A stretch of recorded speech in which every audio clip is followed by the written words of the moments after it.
Welcome back, everyone, and here we are on the downhill side of the first, not albeit full week of September, but we're on the downhill side of a work week. Looking forward to a long weekend, I hope, for most everyone. And I knew last night when I was going through the forecast and as I was getting excited, I knew that I should have put a little caution in there because I knew all the heat that was rolling into the forecast that we weren't going to be able to go through the entire weekend as the forecast was updated for last night without a chance of some showers and storms. They're back in the forecast for much of it. We're still talking 10, 20, 30% max, and we're still talking about a lot of heat and humidity. But your forecast indeed has changed. I think I say that every night and probably will from this point thereafter. Nevertheless, we'll let you know what the weather has to say about the festivities here in McGoffin County for Heritage Days. A quick reminder of what's been scheduled for the rest of the weekend, as well as several updates tonight. We know the identity of the couple that was in that serious car crash yesterday afternoon in Johnson County. We also have some information about a fire that completely destroyed a McGoffin County home. I spoke with South McGoffin Fire Chief Tim Joseph just a few moments ago. And we also have another breaking story this evening. Last night I brought you a ruling as it pertains to petitions filed to the Kentucky Court of Appeals for a request for a rehearings en banc, which means to be requested that the entire panel of the Court of Appeals hear those cases brought before, of course, Judge Executive Hardin, the McGoffin County Board of Elections, and John Montgomery. I also mentioned to you last night that there were another set of petitions which had not been ruled upon, and they have as of today. And these will be the final hearings or the final rulings from the Kentucky Court of Appeals on this case. With that said, I'll have that in full detail. I'll also speak with an attorney representing Judge Executive Hardin in a few moments, and we'll get into that in just a few seconds. A follow-up before we go there, and that is that auto accident yesterday. As I told you last night, one of the most serious single-car crashes we had seen in quite some time. Authorities on scene saying that a high rate of speed appeared to have played a role in the crash. It happened yesterday afternoon. The Johnson County Sheriff's Department, specifically Deputy Tim Clark, who I spoke with yesterday while he was on scene via the telephone, responded to a call first of a complaint of a vehicle which was traveling at a high rate of speed, and then a single vehicle accident believed to be the same vehicle. This accident with injuries reported near Barnett's Creek on Kentucky Route 40. He discovered then a 2013 silver Dodge 4x4 pickup truck, this truck seen here. We now know it was driven by a 67-year-old Roger Hackworth of Oil Springs. Roger Hackworth was traveling westbound when the vehicle left the roadway. It traveled approximately 167 feet after dropping off on the side of the road and then struck a large rock that was protruding very sharply from the hillside and out several feet. You'll see it maybe here in just a few moments. The truck hit the rock basically head-on on the passenger side and then slid clockwise till it came to a rest, as you see here. Here you can see the impact so violent that it forced the passenger front tire up into the passenger seat of the pickup truck. And that's where the passenger, 62-year-old Della Cole of Garrett, was sitting. She was extricated by the Oil Springs Fire Department, who responded. Both she and the driver, Mr. Hackworth, were taken to the Pikeville Medical Center. They were airlifted from a landing zone established nearby. And I'm also told they were both wearing seatbelts at the time of the accident. Also assisting at the scene was Constable Bob Hayden, the Oil Springs Volunteer Fire Department, and the Paintsville EMS Department. I've made a couple of calls today to try and find out more about the conditions of both Hackworth and Cole. So far, we haven't been able to gather any information at this point. But as we did report, and as I just said, we are glad to be able to say that they were wearing seatbelts at the time of the crash. In other headlines tonight, a structure fire was reported in the far southern part of McGoffin County yesterday afternoon, sometime after 3 o'clock. I just got off the phone with Fire Chief Tim Joseph of the South McGoffin Volunteer Fire Department, who says he was first on scene to arrive at the fire in the 404 David area, where his department and others assisted with putting out the blaze. And these are also some photographs taken from the scene. The home, a single-wide mobile home, belonged to David Fitch, his wife, and family, which we are told consists of 4 boys. A single-wide with a small add-on to it was completely engulfed in flames upon the arrival of Fire Chief Joseph, his department, and others. Residents and homeowners said that they believed it started around the electric box. Joseph says he also observed that the home was fully engulfed at the end where the electric box was or had been located, and also that the utility pole had been on fire and even the meter had been melted. That did disable the electric service to the home so they could go ahead and fight the blaze initially. Also responding to the scene were other departments, the Middle Creek Volunteer Fire Department and that of David. There was plenty of manpower and equipment on scene. Water in that part of the county is at a shortage. No hydrants to use.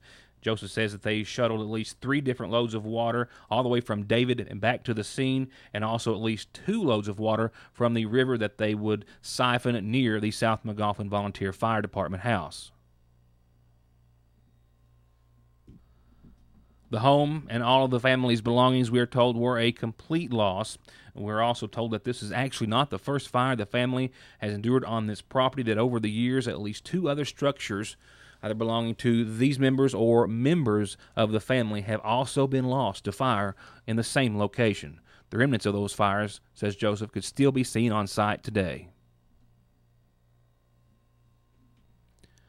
More headlines in just a moment. To get high-speed internet on their state-of-the-art fiber optic network for all of your home and business solutions, or to watch TV without a contract on over 200 digital channels with superb quality, or stay connected with family and friends with 24/7 telephone service you can always depend on, contact Foothills Broadband today. Or just click on their link to the right to find out how they're working to provide the latest in communications at affordable prices with exceptional service at Foothills Broadband. I'll have the latest and final ruling from the Kentucky Court of Appeals as it pertains to the election case here in McGoffin County. I'll also have an interview with Jim Deckard, an attorney representing Dr. Charles Hardin, Judge Executive of McGoffin County, in a few moments as well. I've got calendar announcements and much more before we get there, and just real quickly, I'll scan through your schedule of events for at least the next couple of days as the McGoffin County Heritage Day Festival is officially underway as of opening ceremonies, which began, well, basically at the same time as tonight's show. Yes, officially underway as of 6 o'clock if you're catching the early show just a few moments ago, and immediately following at 6:30 with a baby contest. And I presume they're going to last a little while. Always a bunch of beautiful little babies to see, and those will be 3 years of age and under, and that will be, of course, on the cabin stage, the backdrop to our calendar tonight, which we'll have in just a few moments. I thought I was there for just a second. Now, starting at noon tomorrow, the craft booths will be open in the Lloyd M. Hall Community Center. You can smell the food booths cooking as you drive through downtown Sagersville. Stop and get something to eat. They open up pretty early in the afternoons, some even early in the mornings, I think. And then, of course, after you take a tour, you can see the Little Miss and Little Master pageants. Now, they start tomorrow evening at 6. That's ages 4 to 12. And that, of course, will be followed by the Miss Teen McGoffin County pageant, which will take to the stage at 8 o'clock tomorrow night. And then, of course, we'll also have Friday morning starting early. The craft booths are open all day, 8 till 6 in the community center. The 4-H pet show starts at 10 a.m. It is loads of entertainment. You need to go see it. You never know what you're going to see. Then they're having a book signing from 10 in the morning till 2 on Friday as well. Authors Al Cornett, Patty Auxer, Tim Callahan, Vivian Ward Crump, Rebecca Mahalan, Donald Curtis, Catherine Lowry Logan, and Ann Gilbert are going to be in front of the community center. Find out more about them and get a book signed by them. They're going to have some school events starting at 12 and a special presentation in memory of Ralph Mullins, our lost Boy Scout troop leader. Before those start, those school events will start at noon, as customarily they do. Then Friday will start to wind down and wind up with the parent-child look-alike contest, the talent showcase, which starts at 6. Then Miss McGoffin is set to start at 8:30. I'm hoping to get to see contestants and show you contestants for both of the pageants, Miss Teen and Miss McGoffin, on tomorrow's show. We couldn't get all the photographs in today in time. And real quickly, craft booths again open all day, 8 in the morning till 6 in the evening at the community center on Saturday. The Kiwanis 5K starts at 9. It's free. They'll start at the Catholic Church, and the Heritage Days Parade will start at 1 o'clock with a whole lot of grand marshals we'll get a look at in the parade and maybe talk about later on as well. And then, of course, they'll shut down town and start lining up at noon, an hour before the parade. And no off-road vehicles are allowed in the festival parade. The street dance at 8 Saturday night in the streets of downtown Sagersville. And church services the following morning at the Pioneer Village Church House will start at 10 in honor and memory of Buster Blanton. And there you have it. Check it out. I can't show it all to you. I can't show even a fraction of it, so be sure to take in as much of the Heritage Days Festival as you can. And now for your calendar announcements brought to you by McGoffin Farm Bureau. A happy belated birthday to Ross Allen with a whole lot of love from a whole lot of family and friends. Happy birthday to you, Ross. And birthday wishes tonight also going out. This one says a happy special 28th birthday wish to LaShonda Patrick. I'll get there in a second. There we go, LaShonda Patrick with a whole lot of love from Mom Pamela, Mama Patricia, Sheena, family and friends. Happy 28th to you, LaShonda. We hope you've had a wonderful day, and I've just realized that maybe I haven't spelled your name wrong. I think I got it right. Happy birthday to you. And a quick reminder about the 4-H Pet Show Friday morning. They start to register at 9, and the show will begin at 10 on the cabin stage. And it's for cat, kitten, puppy, dog, costume, best trick, and most unusual pet category. No picking and grinning this week because it's Happy Heritage Days and the Labor Day weekend at Kearney Free Will Baptist Church. So they'll be picking and grinning before you know it, but they have postponed it for this holiday weekend. Also taking place, though, on Saturday over the weekend is the first annual horse show that has been put together and sponsored and in benefit of the Middle Fork Volunteer Fire Department here in McGoffin County. It has been set for the Horse Park in West Liberty for this Saturday, the 5th, beginning at 6. A whole lot of classes, a whole lot of concessions and food, and a whole lot of cash paybacks. Keep that in mind. Call 349-3835 to find out more about classes or the show. And a reminder about the Living Healthy workshop. It's going to be a set of 6-week classes, once a week, free 2.5-hour workshops about living healthy. And it's not just about your health, but everything that has to do with healthy living at the McGoffin County Senior Citizen Center, 349-5152. The first one is this coming Tuesday, the 8th, at the McGoffin County Senior Citizen Center. It starts at 1 o'clock on Tuesday. The next McGoffin County Community Blood Drive, the Kentucky Blood Center Mobile, will be here Wednesday of next week, 12:30 to 5, behind the Sayersville subway there at the McGoffin Medical Building. They hope you can help save someone's life and take just a few moments to donate a pint of blood.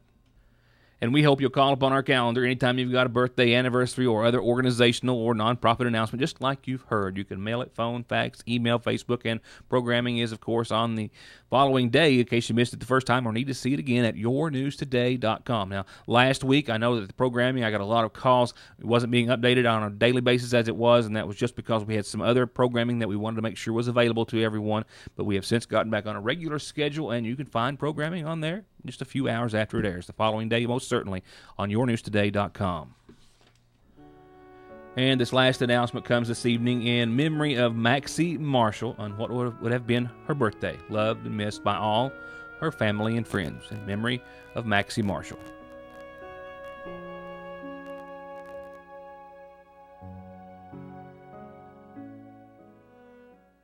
To get high-speed internet on their state-of-the-art fiber optic network for all of your home and business solutions, or to watch TV without a contract on over 200 digital channels with superb quality, or stay connected with family and friends with 24/7 telephone service you can always depend on, contact Foothills Broadband today. Or just click on their link to the right to find out how they're working to provide the latest in communications at affordable prices with exceptional service at Foothills Broadband.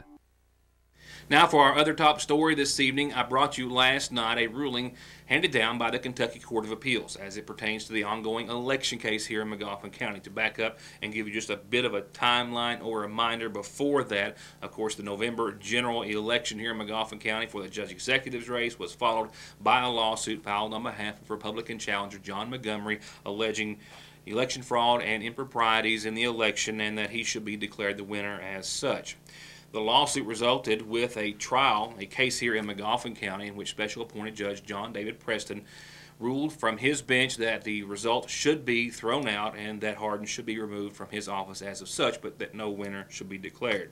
later after the case, per an appeal that was filed by the Board of Elections and Judge Executive Hardin, per a case that was taken before the Kentucky Court of Appeals, they affirmed that decision back in June on the 12th day of that month.